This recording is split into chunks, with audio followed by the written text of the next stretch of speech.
if capital X and capital Y are two independent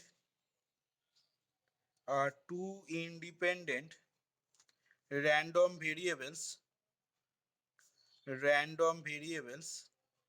then এখানে কিন্তু খেয়াল করবি র্যান্ডম ভেরিয়েবল বলছি, ঠিক আছে?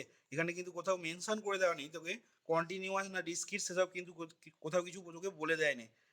তাহলে then E of x into Y সমান E of x into E of Y, ঠিক আছে? এই প্রমাণটা যখন করবি বা করতে হবে তখন কিন্তু যেহেতু এখানে পার্টিকুলারলি তোকে মেনশন করে দেওয়া নেই যে এক্স আর ওয়াইটা কন্টিনিউয়াস না ডিসক্রিট, তাহলে তোকে কিন্তু দুটো কেসই এখানে করে দেখাতে হবে। অর্থাৎ কন্টিনিউয়াস কেসের জন্য প্রমাণটা করতে হবে, আবার এক্স আর ওয়াইটা যখন ডিসক্রিট র্যান্ডম ভেরিয়েবল হবে তখনও কিন্তু তোকে প্রমাণটা করে দেখাতে হবে। দুটো কেসই কিন্তু বলতে হবে। আর পরীক্ষায় যদি মনে কর পার্টিকুলারলি মেনশন করে দেয় যে এক্স আর ওয়াইটা যদি ডিসক্রিট বা কন্টিনিউয়াস যদি বলে দেওয়া থাকে তাহলে মিটে গেল ঝামেলা, কোনো অসুবিধা নেই সেক্ষেত্রে। কিন্তু না বলে দেওয়া থাকলে তোকে কিন্তু অবশ্যই এটা করে দেখাতে হবে, দুটো কেস ধরেই করে দেখাতে হবে। এটা হচ্ছে থিওরেম ওয়ানটা।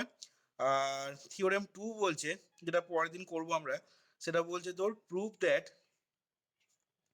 থিওরেম টুটা লিখবি, prove that E of capital x plus y is equal to E of x, prove that E of x plus y is equal to E of x plus E of Y, ঠিক আছে?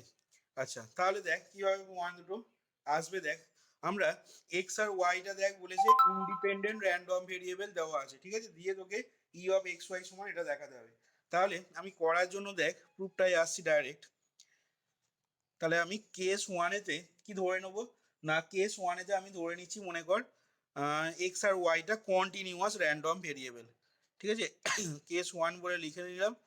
দিয়ে এখানে বলছি কি না, when capital X and Y, when capital X and Y are তোর কি লিখবো না, আর কন্টিনিউয়াস র্যান্ডম ভেরিয়েবল, ঠিক আছে? আর continuous random variable, when capital X and Y are continuous random variable, then let f of x comma y এটাকে ধরে নেবো B the joint PDF, be the joint probability density function of the bivariate random variable বা of a bivariate লিখবি, of a bivariate random variable x and y, ঠিক আছে? তাহলে যখন x আর y টা কন্টিনিউয়াস র্যান্ডম ভেরিয়েবল, আমরা ধরে নিচ্ছি f of x, y be the joint probability density function of a bivariate random variable x and y।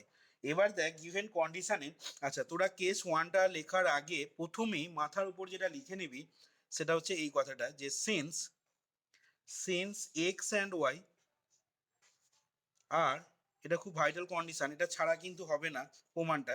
Since x and Y are two independent, এই কথাটা একদম মাথার উপর বলে দিবি, আর টু ইন্ডিপেন্ডেন্ট ভেরিয়েটস, ঠিক আছে? এক্স আর ওয়াইটা যেহেতু টু ইন্ডিপেন্ডেন্ট ভেরিয়েটস, তাহলে এখান থেকে লিখবি therefore F of x comma Y is equal to, এটা হয় দেখবি, ঠিক আছে? F x x into F Y Y, যেখানে বলে নি এফ এক্স এক্সটা কি না, ওই আগের মতো করে marginal density function of x, marginal density function of Y, ঠিক আছে? F of x comma Y is equal to f x x into F Y y, এটা লেখা যায়, ঠিক আছে?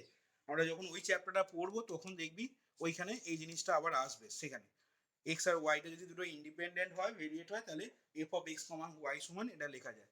আচ্ছা, এবার আমি দেখ যেটা করছি নাও ই অফ এক্স ওয়াই এটা বার করছি, ঠিক আছে? তাহলে জানিস তোরা এটা সমান তাহলে কি হবে না, ডবল ইন্টিগ্রেশন, প্রথম ইন্টিগ্রেশনটা X is equal to minus infinity to plus infinity, আর এটা হয়ে যাবে Y is equal to minus infinity to plus infinity, ভেতরে হয়ে যাবে দেখ X Y into F of x comma Y D X D Y হলো।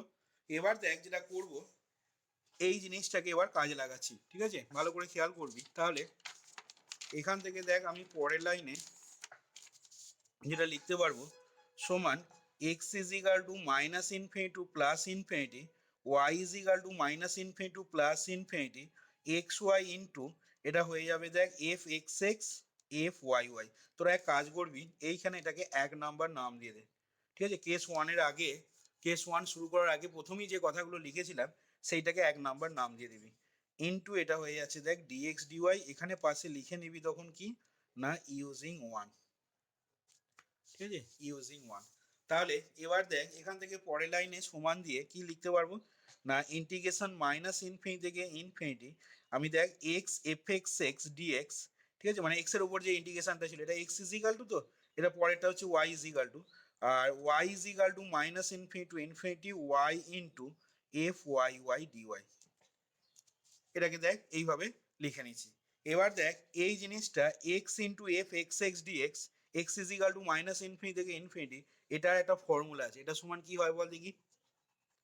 এই ফর্মুলাটা কিন্তু ওই চ্যাপ্টারতেই আছে, বল এটা মানে কত হয় E of X, E of capital X, আর এইটা মানে হচ্ছে তোর কত না ই অফ ক্যাপিটাল ওয়াই।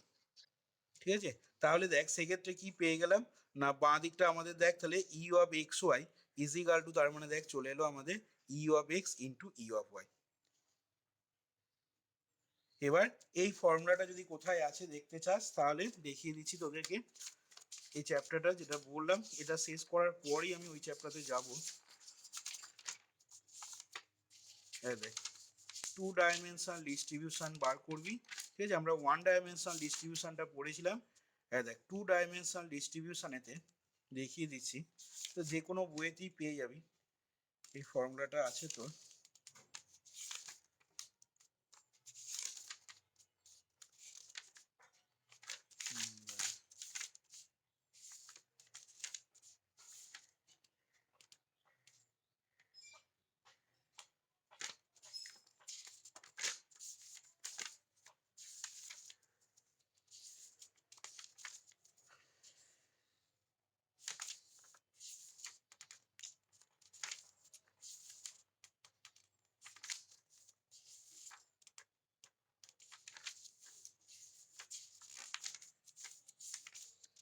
এখন আর চোখে পড়ছে না, আচ্ছা বইতে পেয়ে যাবি। ঠিক আছে, ফর্মুলা বইতে দেখবি আছে, এখানে এখন আর এই মুহূর্তে আমার আসছে না চোখে। এফ এক্স সিক্স ইন্টু, এই ফর্মুলা বইতে পেয়ে যাবি, তোরা একটু যদি ভালো করে খুঁজিস পেয়ে যাবি। ঠিক আছে, এটা বই থেকে দেখে নিস, এটা কিন্তু তোকে মনে রাখতে হবে এই ফর্মুলাটা, আমি এখন দেখতে পেলাম না। যাই হোক, তোর এইটা ইজিকাল টু হয় ই অফ এক্স, আর এই জিনিসটা ইজিকাল টু হয় আমাদের ই অফ ওয়াই, যেখানে এফ এক্স এক্সটা বললাম marginal density function of X, আর এটা হচ্ছে marginal density function of Y. তাহলে দেখ কেস ওয়ানটা আমাদের প্রমাণ হয়ে গেল। কেস টুটা এবার বুঝতেই পারছিস ঠিক একই রকম ভাবে আমাদের কেস টুটা আসবে। দেখ তাহলে কেস টু এতে আমরা ধরে নেবো কি না এরকম বলছি যে let capital x and capital Y এই দুটো হচ্ছে be two independent, be two independent, sorry X and Y be two independent তো বলাই আছে, be two discrete, be two discrete random variable যাদের কি রয়েছে না having, having joint, having joint probability mass function. আগেরটা বলেছিলাম হ্যাভিং জয়েন্ট পিডিএফ, এখানে তাহলে কি হবে হ্যাভিং জয়েন্ট পিএমএফ, এবং সেটা কি না F of x comma Y. ঠিক আছে, এটা কি বলা হচ্ছে joint probability mass function of capital x and Y, random variable capital x and Y. আর বলছি এখানে অ্যান্ড অলসো এর পরিচয়টাও লিখছি F x X and F Y Y. ঠিক আছে, and also F x X comma F Y Y, এই দুটো কি বলবো না আর দ্য মার্জিনাল, বলতে পারবি এটাকে কি বলা হবে, এফ এক্স এক্সটা কি বলবো তখন, আর এফ ওয়াই ওয়াইটাই কি বা কি বলবো বল। হ্যাঁ মার্জিনাল মাস ফাংশন। ঠিক আছে, marginal mass function of capital x and y respectively.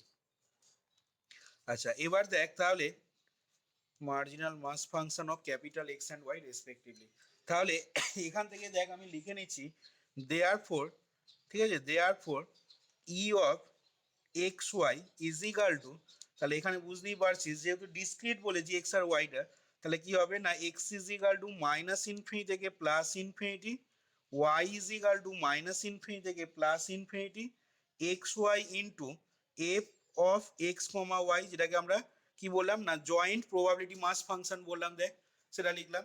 তাহলে এখান থেকে পরের লাইনে কি লিখতে পারবো বল, না আগের মতন করে দেখ আমি লিখে নিচ্ছি, এক্স ইজ ইকাল টু, কিছুই নেই, প্রমাণগুলো একদমই সোজা প্রমাণ কিন্তু খুব ইম্পর্টেন্ট প্রমাণ, ঠিক আছে, x Y into F of x comma y এর জায়গায় দেখ আমি লিখে নিচ্ছি f x x into F Y y. এখানেও পাশে ওই আগের মতো করে বলে দিবি কি না ইউজিং ওয়ান বলে, ঠিক আছে, যেখানে ওই প্রথমেই শুরুতে বলে দিয়েছিলাম এক্স আর ওয়াইটা যেহেতু independent variate, therefore F of x comma Y সমান F x x into F Y Y. এবার দেখ তাহলে এক্স এর উপরে যেটা সামেশনটা রয়েছে সেখানে আমি এক্স যুক্ত এগুলোকে নিয়ে আসছি, তাহলে x is equal to minus infinity to plus infinity x into f x x, আর y is equal to minus infinity to plus infinity, এটা হয়ে যাচ্ছে দেখ ওয়াই এফ ওয়াই ওয়াই। এবার দেখ আমরা কন্টিনিউয়াসের ক্ষেত্রে দেখ ডেফিনেশনটা কি দেখলাম, না কন্টিনিউয়াসের ক্ষেত্রে দেখ আমরা একটু আগে ডেফিনেশন দেখেছিলাম যে ই অফ এক্স, এটার মান কি দেখেছিলি, না এটার মান দেখেছিলি দেখ x F x x dx, ঠিক আছে, x is equal to minus infinity থেকে ইনফিনিটি, এটা যখন এক্সটা কন্টিনিউয়াস র্যান্ডম ভেরিয়েবল হবে তখন ওর মিনের ডেফিনেশন হচ্ছে এইটা। এবার এক্সটা যখন ডিসক্রিট র্যান্ডম ভেরিয়েবল হবে তখন ই অফ এক্স সমান কি লেখা যাবে, না তখন হয়ে যাবে দেখ summation X is equal to minus infinity থেকে plus infinity X F x X, যেখানে এফ এক্স এক্সটা কি বললাম, না যেটা এফ এক্স এক্স ছিল marginal mass function of capital X, এখানে এফ এক্স এক্সটা, এটার ক্ষেত্রে এফ এক্স এক্সটা কি না marginal density function of capital X, আর এখানে এফ এক্স এক্সটা marginal mass function of capital X. তাহলে এইটার জায়গায় দেখ আমি এই যে জিনিসটা ই অফ এক্স বললাম, তাহলে এর জায়গায় আমি লিখে নেবো কত পরের লাইনে, না এটা হয়ে গেল দেখ আমাদের ই অফ এক্স, আর এটা হয়ে গেল দেখ আমাদের ই অফ ওয়াই। তাহলে এখান থেকে পেয়ে গেলাম কি না that is E of x y is equal to, আমাদের আসছে কি না E of x into E of y. খেয়াল করে দেখ এখানে কিন্তু এই জিনিসটা তখনই আসবে, আবারও বলছি এই জিনিসটা তখনই আসবে যখন এক্স আর ওয়াইটা কিন্তু ইন্ডিপেন্ডেন্ট ভেরিয়েট হবে, আদারওয়াইজ কিন্তু এটা হোল্ড করবে না। কারণ এইখানে এই রিলেশনটাকে বা এই জিনিসটা থেকে এই জিনিসটা না লিখতে পারলে কখনোই এটা প্রমাণটা তুই আনতে পারবি না। তাহলে দেখ আমাদের থিওরেম ওয়ান যেটা প্রমাণ বলেছিল এক্স আর ওয়াইটা when X and Y are independent variates then E of x Y সমান E of x into E of Y এর প্রমাণটা আমরা কন্টিনিউয়াস কেসের ক্ষেত্রে দেখালাম, ঠিক আছে, এক্স আর ওয়াইটা যখন কন্টিনিউয়াস র্যান্ডম ভেরিয়েবল হলো, আর কেস টু এতে দেখ এক্স আর ওয়াইটা যখন ডিসক্রিট র্যান্ডম ভেরিয়েবল হলো তখন দেখ আমরা প্রমাণটা দেখালাম। এবার দেখ বুঝতে পারলি কিনা সবাই।